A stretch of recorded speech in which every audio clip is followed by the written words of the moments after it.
Assalamualaikum warahmatullahi wabarakatuh. Alhamdulillahillazi an'ama alaina bi ni'matil imani wal islam wallazi an'ama alaina bis sihatil jasad wal qalb. Asyhadu an la ilaha illallah wa asyhadu anna Muhammadar Rasulullah. Allahumma shalli ala sayyidina Muhammad wa ala ali sayyidina Muhammad, amma ba'du. Hadirin jamaah salat zuhur rahimakumullah. Dalam diri manusia itu ada 3 potensi yang Allah berikan, dan 3 potensi itu adalah sangat berperan. Yang pertama, potensi qalbun, hati, di mana hati ini adalah sebagai pijakan kita untuk menanamkan keimanan kita. Bicara Allah, bicara malaikat, itu adalah bicara qalb, hati. Potensi yang kedua hadirin adalah potensi akal, al-aqlu. Akal ini Allah berikan kepada kita semua sebagai potensi untuk berpikir. Kita pintar, kita cerdas karena akal kita berfungsi. Tapi orang gila yang akalnya tidak berfungsi maka tidak cerdas. Itu salah satu yang membedakan. Potensi yang ketiga hadirin adalah nafs, hawa nafsu. Nah ini yang jadi seakan-akan Allah menciptakan nafsu ini bertolak belakang. Padahal itu esensinya penting. Kenapa manusia diberikan hawa nafsu?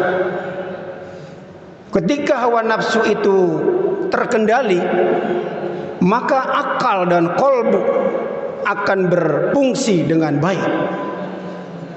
Tapi sebaliknya, ketika hawa nafsu itu tidak terkendali, maka rusaklah hati dan akal.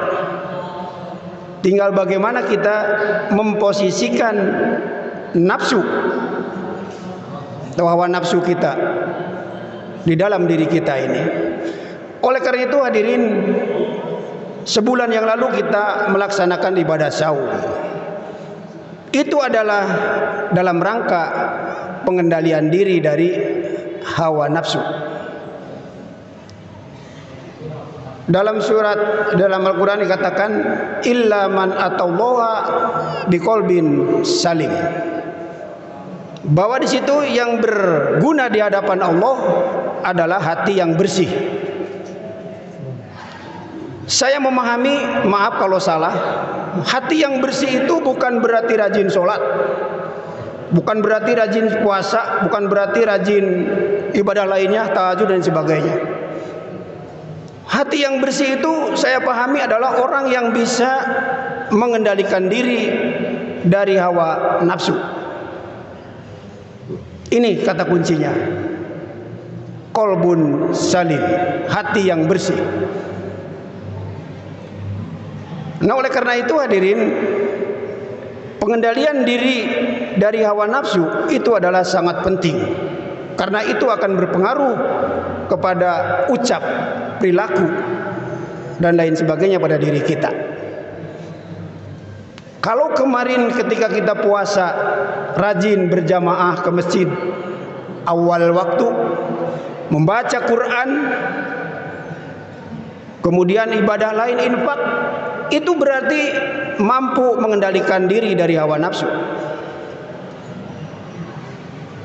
Tapi sebaliknya, ketika kita tidak atau malas baca Quran, kemudian kurang berinfak, bahkan tidak berinfak, apalagi berjamaah di masjid awal waktu, itu berarti hawa nafsu menguasai diri kita.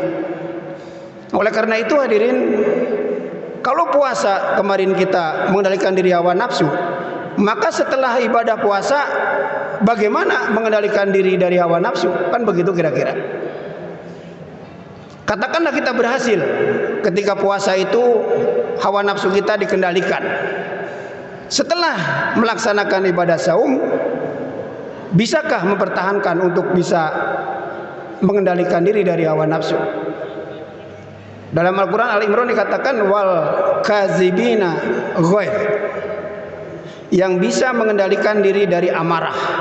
Itulah orang yang berhasil puasanya. Nah, setelah selesai ibadah puasa, apa media yang bisa mengendalikan diri dari hawa nafsu? Saya menawarkan 3 konsep.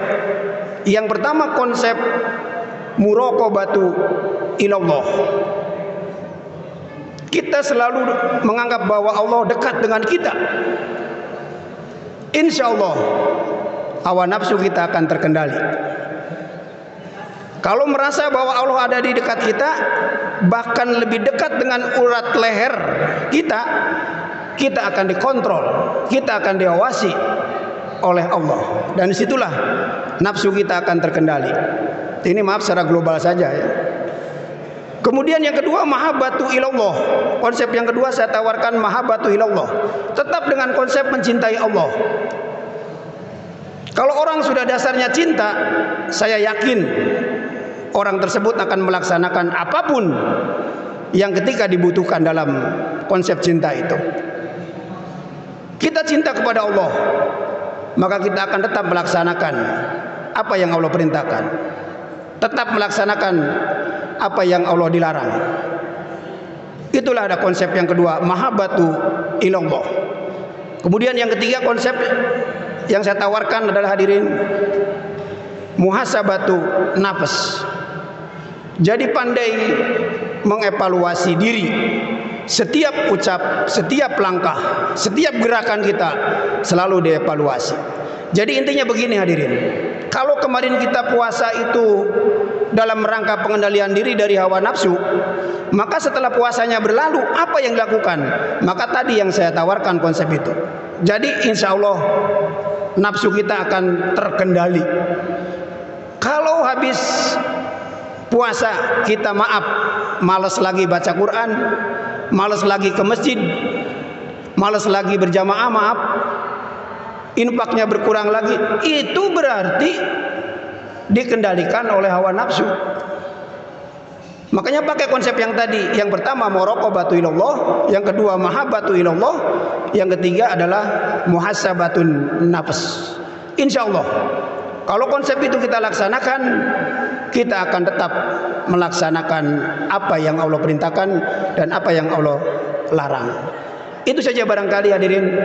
Mudah-mudahan apa yang saya sampaikan yang singkat tadi ini bisa menjadikan support. Tetap kita melaksanakan, jangan hanya pada bulan Ramadan, tapi setelah Ramadan pun kita tetap melaksanakan amalan-amalan dengan konsep muraqabatu ilallah, dengan konsep mahabbatu ilallah, dengan konsep muhasabatun nafs.